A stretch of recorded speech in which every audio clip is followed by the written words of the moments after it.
Friends, welcome to tech automobile channel. Friends, आज के नतून टपिक निये आलोचना करब। तो चलो भिडियोटी शुरू देरी ना करे शुरू करा जाक।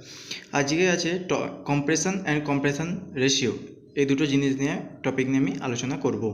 तो फार्स्ट होच्छे compression. What is compression? Compression की? कम्प्रेशन बोलते देखो, this is the process of bringing more amount of air into small amount by with application of force. এবার এখানে আসছে কথায় আসছে যে process of bringing more amount of air into small amount কী করে হচ্ছে দেখো। পিস্টনের দুটো পার্ট আছে। পিস্টন কোথায় কোথায় মুভমেন্ট করছে? টিডিসিতে অ্যান্ড বিডিসিতে। ফার্স্ট পিস্টন সাকশন স্ট্রোকে থাকবে, টিডিসিতে থাকে। টিডিসি থেকে সাকশন স্ট্রোক যখন শুরু হবে তখন টিডিসি থেকে বিডিসিতে নামবে। তখন কী হচ্ছে? সাকশন স্ট্রোক হচ্ছে। তখন কী হয়? Air and air fuel mixer ড্রন হয়। ওকে, তো পিস্টন যখন বিডিসিতে নামবে তখন টিডিসি থেকে বিডিসি অবধি যে জায়গাটা সেটাকে বলা হয় কি? টোটাল ভলিউম, যেটার নাম হয় সিসি বলা হয়ে থাকে। তো এবার হচ্ছে কম্প্রেশনটা কি হচ্ছে? তাহলে টোটাল ভলিউম মানে কি? মোর অ্যামাউন্ট অফ এয়ার নিয়ে নিল।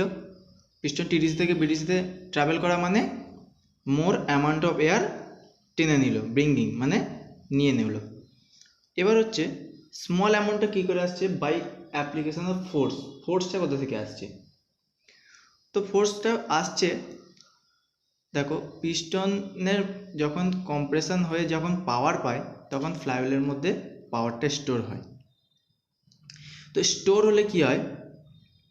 নেক্সট যে পিস্টনে মানে ফ্লাইহুইলের কাজ কি? ফ্লাইহুইলের কাজ হচ্ছে পাওয়ারকে স্টোর করা। তো পাওয়ারটা স্টোর করে বাকি যে স্ট্রোকগুলো হবে সেই স্ট্রোকগুলো করতে সাহায্য করে ফ্লাইহুইলের দ্বারাই কাজটা হয়।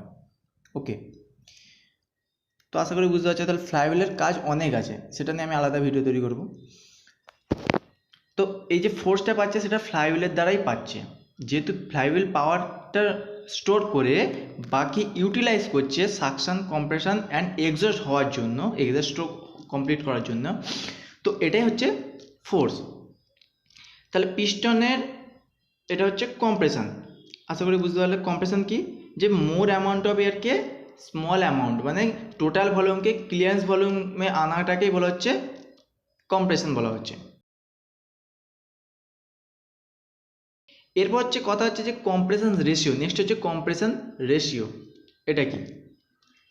তো কম্প্রেশন রেশিও ডেফিনেশন দেখো, this is the ratio between total volume of cylinder when piston at BDC to the clearance volume when piston at TDC।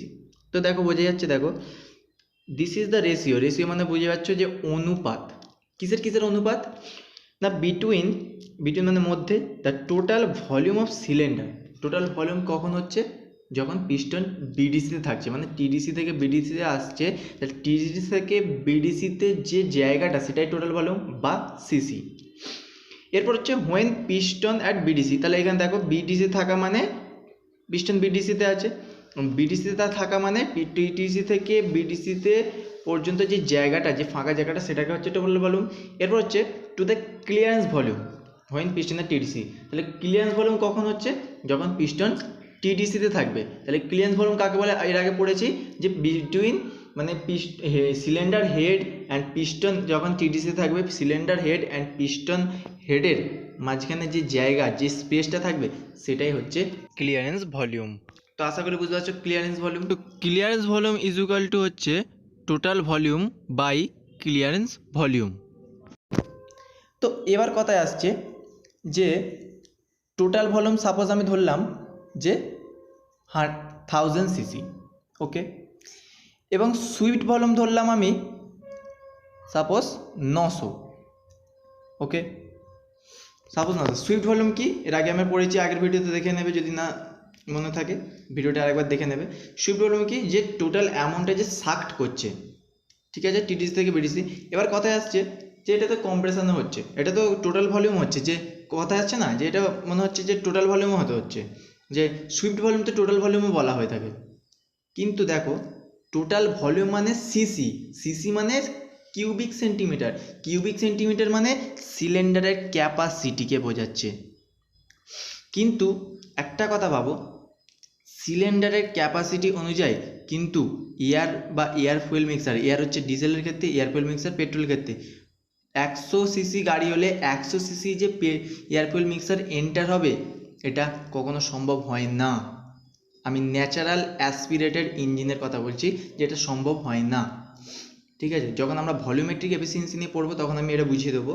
তো জেনে নাও যে 100 সিসির ইঞ্জিন মানে যে 100 সিসি তার মধ্যে এয়ার ফুয়েল মিক্সার এন্টার হবে কখনোই হয় না। ন্যাচারাল অ্যাসপিরেটেড ইঞ্জিনের কথা বলছি। ঠিক আছে, তো সুইফট ভলিউম অতটা যতটুকু টানতে পারবে, সাপোজ আমার 100 সিসির ক্যাপাসিটি, কিন্তু আমার সুইফট ভলিউম মানে এয়ার ফুয়েল মিক্সারকে টানছে আমার মানে সাক করছে সাপোজ 900 সিসি। ওকে, এটা আশা করি বোঝা গেল। তো এরপর হচ্ছে ক্লিয়ারেন্স ভলিউম। তাহলে টোটাল ভলিউম যদি 1000 হয়, আমি ধরলাম ক্লিয়ারেন্স ভলিউম হচ্ছে 100। কারণ দেখো 1000 মানে 1000 সিসি, সাপোজ টোটাল ভলিউম আমার 1000, ঠিক আছে, কিন্তু এটা আমরা থিওরিটিক্যালি পড়ছি যে 1000 সিসি বলে দিচ্ছে যে এটা 1000 সিসি ইঞ্জিন বা 1000 সিসি এর ক্যাপাসিটি। ওকে, তো আমি 1000 সিসি ধরলাম। এরপর হচ্ছে ক্লিয়ারেন্স ভলিউম, সাপোজ আমি ধরলাম 100, মানে ওই 1000 সিসি এয়ার ফুয়েল মিক্সারকে 100তে আনবে ক্লিয়ারেন্স ভলিউম। যখন পিস্টন টিডিসিতে থাকবে তাহলে পিস্টন হেড মানে সিলিন্ডার হেড অ্যান্ড পিস্টন হেডের মাঝখানে যে জায়গাটা সেটা ক্লিয়ারেন্স ভলিউম, তাহলে সেটা ধরলাম আমি 100 সিসি।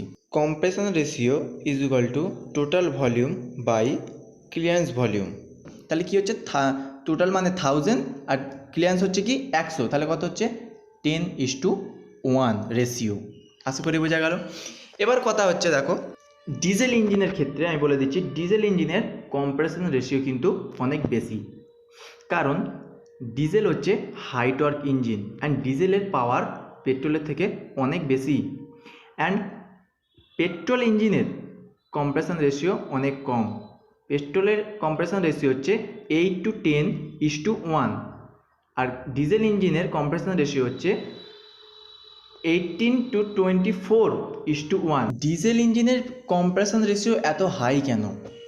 কারণ ডিজেলের টর্ক বলা হয়, ডিজেল ইঞ্জিনকে হাই টর্ক ইঞ্জিন বলা হয়। ডিজেলের পাওয়ার বেশি, ডিজেলের স্পিড কম, কিন্তু পেট্রোল হচ্ছে হাই স্পিড ইঞ্জিন।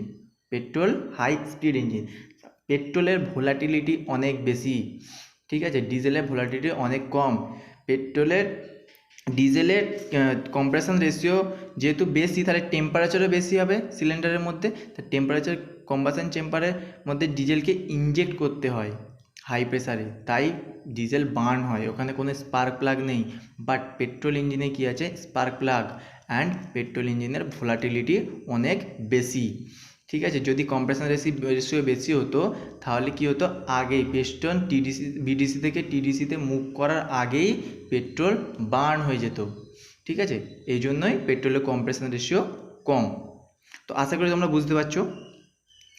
তো যদি আশা করি আমি কভার করতে পারলাম। যদি ভিডিওটা ভালো লাগে থাকে তাহলে সাবস্ক্রাইব করে দিও অ্যান্ড লাইক দিও অ্যান্ড শেয়ার করে দিও। থ্যাংক ইউ, আজকের মতো এটুকুই। যদি কোনো ডাউট থাকে কমেন্ট সেকশনে